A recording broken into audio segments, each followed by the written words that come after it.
मीटोप मियाचा अखोई खंतोक्ट्रिब मखैदी सेंसस मफम खरा थैदोक्पियो हाइबोसे अखोई पुन्न लाउमिनसी हाइबदुगी हाइब लाक्सबने कोइनासे अदो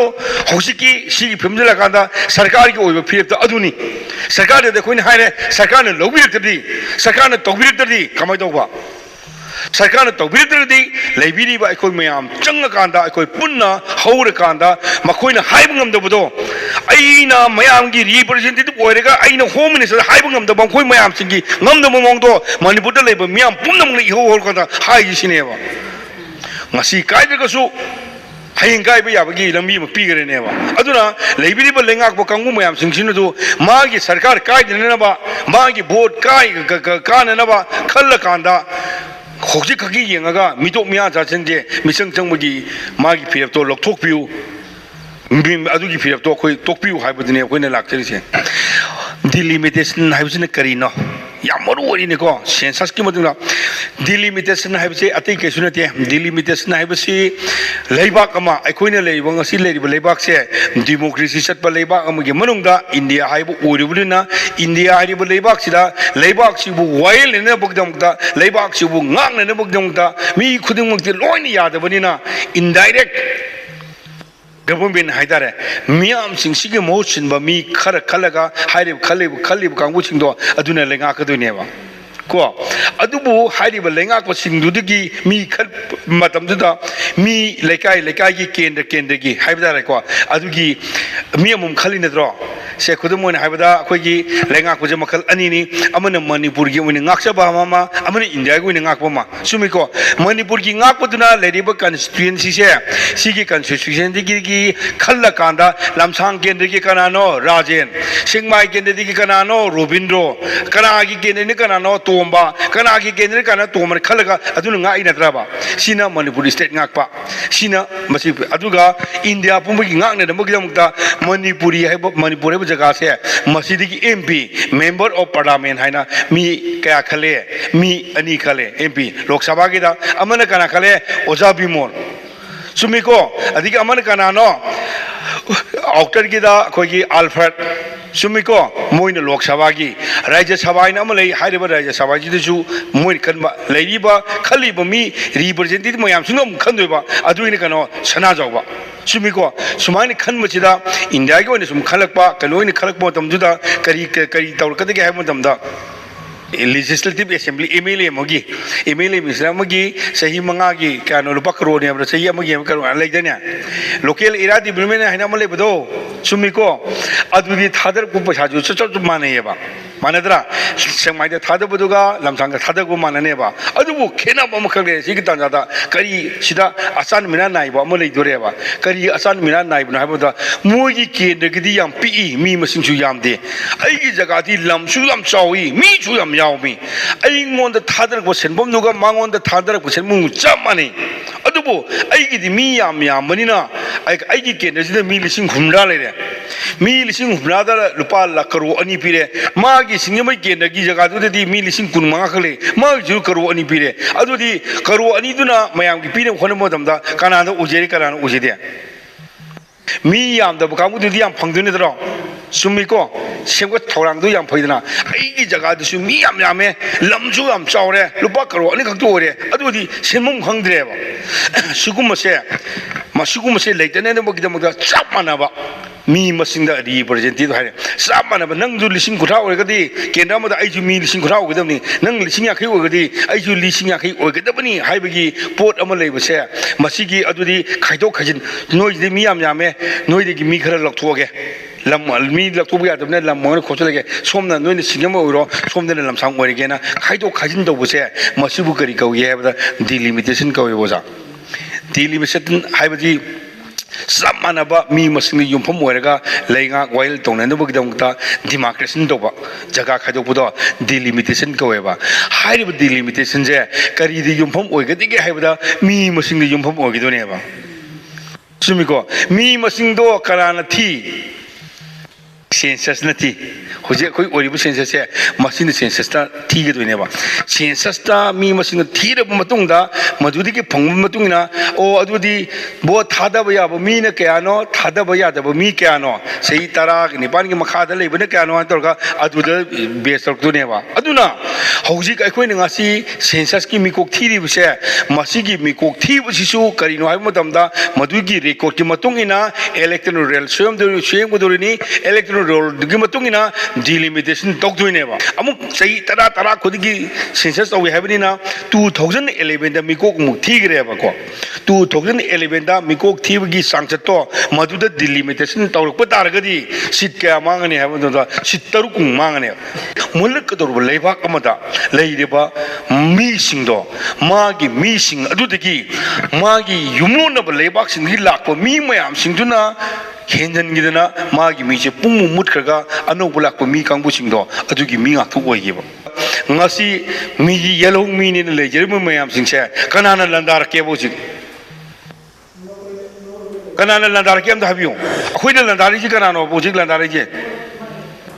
mi to mian sa kangmun natro atopal lam de gi la aba mi oi kangmu sing landar ni natra ba khoi da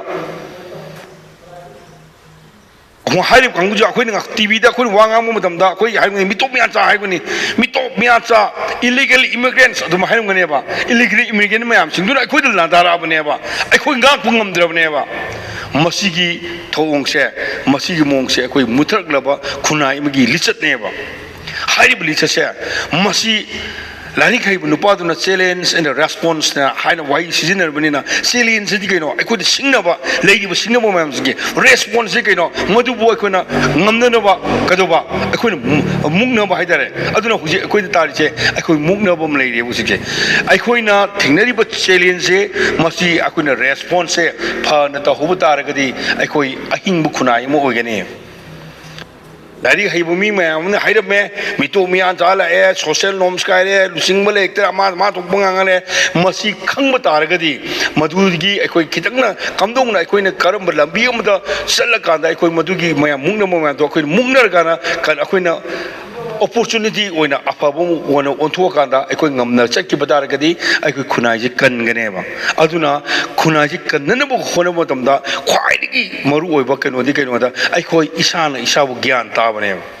hojik se ekoi da mang da ta duna re se census ki issue je lak mo tam da irang dor gadi no ya gadori bra haibu hang ji lak badar gadi ai ni pi gi da answer je census he ba se sei tara khuding chumna pangthok da ba sunga ya da pot amu oi da kasu pangthok ki da state mayam yawe ba manipur ki government na moi assembly da moi logera lawra khoi hanba ya haiba ya ba haigre mkhoi ni lawre pare logde pare ai khoi di i hog ji tawra kan da census si yeithok ba haiba sina amak tangai bu pangmai ne ba ai khoi we are not against the census ki mayok ta khoi leite ba census se theidok bi hoiba ne ba theidok ing amrak to de mitom miya ja khandok bi hoiba ne ba adu khandok ne ba gi amat ngai bu tanjadi ai khoi mayam na chang kan da o to ba ya de na haibu na i hog ja hog ba tar ga di sungjo soidana government of India na tagani haiba hojik sidi tadreba tadi marum kaigino haidreba kanana haidrino ba lenga ko ma sing haib ngam dreba kari ge haidrino da kukia keno sing mito miya ja sing yam yawri akoi manipur da ngarang na irang thok da ngari amu chhin mon irang thon do moi ki le reba moi sarkar sem do ko ke mile ne ke sarkar sem do ko koi kari mile ne ke ba sarkar sem do koi kari mile ne de abni da makoina moina si yaro haire community ni yaro mani yaro kadu yaro dinu sinada nang na manipur masa mo gadi manipur ki dang te yellow mi mo gadi nang ne kadu gi mi to khanduk che abdi kadu yaro dinu ba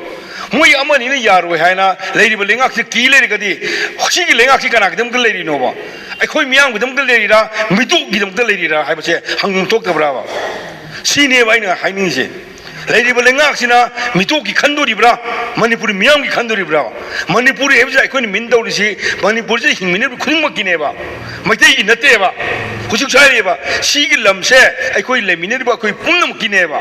ꯑꯗꯨ ꯑꯩꯈꯣꯏ ꯂꯩꯃꯤꯟꯅꯔꯤꯕ ꯄꯨꯝꯅꯃꯛꯁꯦ ꯃꯈꯜ ꯑꯅꯤ ꯊꯣꯛꯅ ꯈꯥꯏꯗꯣꯛꯄ ꯌꯥꯏ ꯑꯃꯅ ꯏꯟꯗꯤꯖꯤꯅꯁ ꯄꯤꯄꯜ ꯍꯥꯏꯕ ꯑꯃ ꯑꯃꯅ ꯃꯅꯤꯄꯨꯔꯤ ꯄꯤꯄꯜ ꯍꯥꯏꯕ ꯑꯃ ꯏꯟꯗꯤꯖꯤꯅꯁ ꯄꯤꯄꯜ ꯍꯥꯏꯕꯁꯤꯒꯤ ꯋꯥꯍꯟꯊꯣꯛ ꯌꯥꯝ ꯆꯥꯎꯈ꯭ꯔꯦ ꯃꯌꯥꯝꯅ ꯈꯪꯅꯔꯤꯁꯤꯅ ꯂꯝꯗꯝꯁꯤꯒꯤ ꯂꯩꯍꯥꯎꯗꯒꯤ ꯃꯗꯨꯒꯤ ꯆꯥꯔꯣꯜ ꯁꯨꯔꯣꯜꯗꯒꯤ ꯃꯥꯒꯤ ꯃꯤꯡꯗꯒꯤ ꯂꯩꯐꯝꯗꯒꯤ ꯆꯠꯅ ꯂꯣꯟꯆꯠ ꯊꯧꯔꯝ ꯃꯌꯥꯝꯁꯤꯡꯁꯤꯗ ꯑꯩꯈꯣꯏꯒꯤ ꯊꯪꯅꯔꯤꯕ ꯂꯩꯔꯤꯕ ꯆꯤꯡ ꯄꯥꯠ ꯇꯨꯔꯦꯜ ꯃꯌꯥꯝꯁꯤꯡꯁꯤꯒ ꯇꯥꯊꯣꯛ ꯇꯠꯅꯕ ꯌꯥꯗꯕ ꯃꯔꯤ ꯂꯩꯅꯕ ꯃꯤꯑꯣꯏ ꯀꯥꯡꯕꯨꯁꯤꯡꯗꯣ ꯌꯦꯜꯍꯧꯃꯤ ꯍꯥꯏꯅ ꯀꯧꯕ ꯌꯥꯏ ꯑꯗꯨꯒ ꯃꯅꯤꯄꯨꯔꯤ ꯍꯥꯏꯔꯤꯁꯤꯅ ꯌꯥꯅꯕꯒꯤ ꯃꯇꯨꯡ ꯏꯟꯅ ꯑꯩꯈꯣꯏꯅ ꯏꯟꯗꯤꯌꯥꯗ ꯆꯪꯈ꯭ꯔꯕ ꯃꯇꯨꯡ 1949 ꯏꯟꯗꯤꯌꯥꯗ ꯆꯪꯈ꯭ꯔꯕ ꯃꯇꯨꯡꯗ 1951ꯗ ꯏꯍꯥꯟ ꯍꯥꯟꯅ ꯃꯤꯀꯣꯛ ꯊꯤꯕꯗꯣ ꯃꯗꯨꯒꯤ ꯄꯥꯟꯗꯝ ꯂꯧꯔꯒ 1951ꯗ ꯂꯩꯔꯝꯕ ꯀꯥꯡꯕꯨꯗꯨꯒꯤ ꯃꯆꯥ ꯃꯁꯨꯁꯤꯡ ꯑꯗꯨꯅ ꯃꯅꯤꯄꯨꯔꯤ ꯀꯧꯁꯦ ꯍꯥꯏꯕꯅꯦꯕ ꯑꯗꯨ ꯑꯩꯈꯣꯏ ꯍꯤꯡꯃꯤꯟꯅꯁꯦꯕꯗ ꯑꯩꯈꯣꯏ ꯀꯔꯤ ꯂꯥꯜꯂꯤꯒꯦ ꯁꯤꯅꯤꯗ ꯑꯩꯈꯣꯏꯅ ꯂꯥꯜꯂꯦ ꯍꯥꯏꯁꯦ ꯁꯤꯔꯁꯨ ꯑꯩꯈꯣꯏꯅ ꯂꯥꯜꯂꯦ ꯅꯣꯏ ꯇꯧꯗꯦ ꯂꯥꯜꯂꯦ ꯍꯥꯏꯔꯒꯗꯤ ꯄꯨꯔ ꯐꯝꯃꯤꯟꯅꯁꯦꯕ ꯑꯦꯅꯤ ꯀꯧꯔꯣꯕ ꯑꯦꯅꯤ ꯃꯐꯝ ꯑꯃꯗ ꯀꯧꯔ ꯐꯝꯃꯤꯟꯅꯁꯦꯕ ꯅꯣꯏꯈꯣꯏꯅ ꯇꯧꯁꯦ ꯂꯥꯜꯂꯦ ꯍꯥꯏꯔꯒꯗꯤ ꯑꯩꯈꯣꯏꯅ ꯇꯧꯁꯦ ꯂꯥꯜꯂꯦ ꯍꯥꯏꯕ ꯅꯠꯇꯦꯕ ꯑꯩꯈꯣꯏꯅ ꯇꯧꯁꯦ ꯃꯅꯤꯄꯨꯔ ꯀꯟꯁꯦ ꯍꯥꯏꯕꯅꯦꯕ ꯃꯅꯤꯄꯨꯔ ꯊꯨꯒꯥꯏꯁꯦ ꯍꯥꯏꯕ ꯅꯠꯇꯦꯕ ngasi yanayanamakdamukta manipur thugainanaba lambi piramgono haibane bkhanaje aduna leiriba phibusida akhoi khwaidiga mor oibadi akhoi unity oibaduneba akhoi leiriba phibusida akhoi na ngangse lale nang soira aigadi kobiroba akhoi miyamangda lale sandokeba akhoi nujaije aduna india gi constitution biba 1948 gi section number act section number 3 haidare census act 1948 na pijeyeba adugi matungina hase gi nangi census se defer toba yaba defer matam kar khaidokba partly toba mafum ghar toba partly tokba ina khaidokba yayabagi role yawgduna leje babung aduna marumuduna aikoina punna unity oina masi punna lawminar gadi india gi government na sungjok sudan tagani khwaidik chaw maramdi hoji india gi home minister oibu nupa se ma sina su hai illegally immigrant gi issue se arrive issue nate masi national threat amani na ma san so hari ne duna illegal immigrant sing se d3 na man boy detect toba khandokpa ndagi ak delete toba muthatpa kala digi electoral roll digi amana deport toba amana mafmai mayum da halangi bai se masi wahai simak se honorable home minister amit sana hai grabane ba ngarang na ju asam da hairi ne ba adu hairi poto akoina submit to kai kai ge sinida leidiba lenga ko ma hai ngam di kai gino ba adu gi thongda moin ngam drga su makoi ngam dre na koina makoi da haiba gi mota moin ngam de to moin ngam de dru manipur miyam na ai ko gi tunglam jagi kan na bu da mukta akoi pun sangchen mini se haiba potuni aini thamjari se